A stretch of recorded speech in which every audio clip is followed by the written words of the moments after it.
desde o mercado de meios de pagamento com cartões, que a gente conhece, cartão de crédito, cartão de débito e agora o pré-pago, é um mercado que existe desde a década de 50. Não vou falar disso. No Brasil, a gente viveu décadas de alta inflação, uma estabilidade econômica terrível. Eu vivi, você é muito jovem, mas eu vivi a época de 100% de inflação ao mês. Então, era impossível você desenvolver o mercado de meios de pagamento.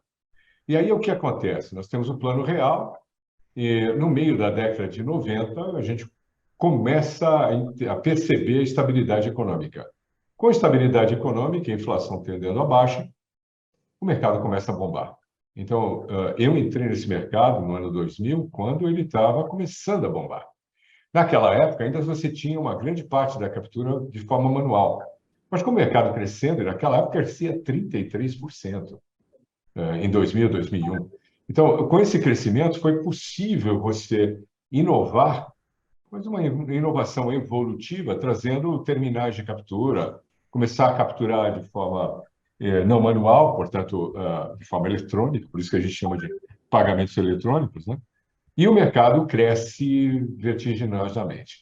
Qualquer gráfico, eu tenho uma série histórica desde 1997. Não existe nenhum ano na história, de 97 para cá, em que não tenha crescido 2 dígitos. Nem mesmo durante a pandemia, nem mesmo durante qualquer crise. Então, em termos de crescimento, nós temos uma história fantástica. Agora, fez outra provocação que eu tenho que voltar nela.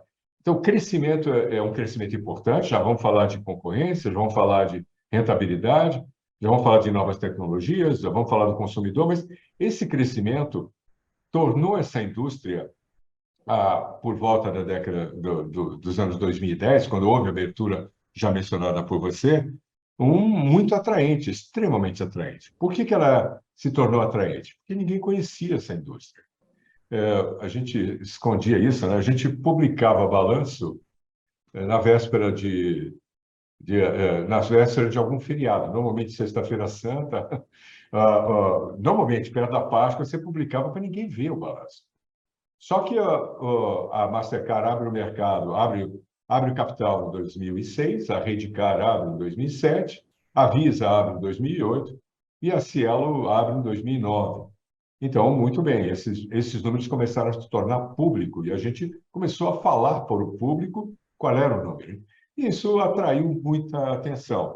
As margens eram espetaculares. Só para você ter uma ideia, a Redecard, quando abriu o capital, isso não é público, a margem EBITDA era de 79%. Então, 70% de margem EBITDA atrai todo mundo. Então, muito bem. E de onde vem esse crescimento? De onde vem essa margem?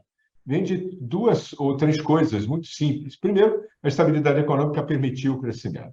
Não só permitiu o crescimento, como permitiu aos bancos darem crédito para a pessoa física. Então, você tem uma maior emissão de cartões, maior aceitação de cartões, maior quantidade de transação no sistema, e você cresce dessas formas. Aumento de crédito de um lado, aumento da aceitação do outro, e você cresce de uma maneira fantástica. A rentabilidade vem de uma verticalização. Então, o Acquire, diferente de outros mercados, ele é dono de quase tudo. Então, ele é que compra a maquininha, alugava, né?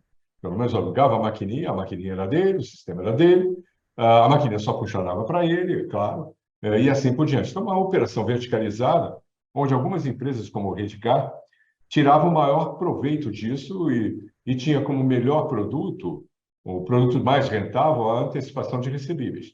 O segundo produto mais rentável é o aluguel de POS. E o terceiro, aquilo que ela foi criada para capturar, processar e liquidar transações de meios de pagamento. Então, veja, havia uma inversão aqui e que explica a atratividade do mercado. O mercado abre em 2010. A Redecard teve, sim, exclusividade até 2001 só.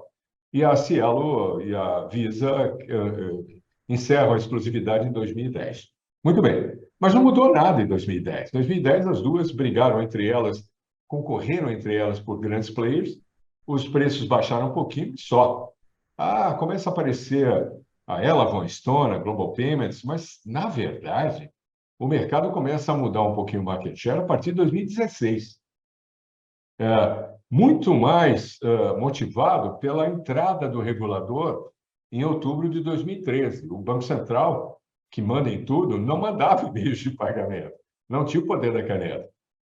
Depois o Gibafar, qual foi a lei que tornou o regulador, de fato, dono dessa posição, que foi em outubro, 7 de outubro, se eu não me engano, de 2013, e em 2014 ele lança o arcabouço, um novo arcabouço regulatório, uma plataforma regulatória maravilhosa, na minha opinião, e que começa a abrir o mercado, dando transparência, aumentando a concorrência, competitividade,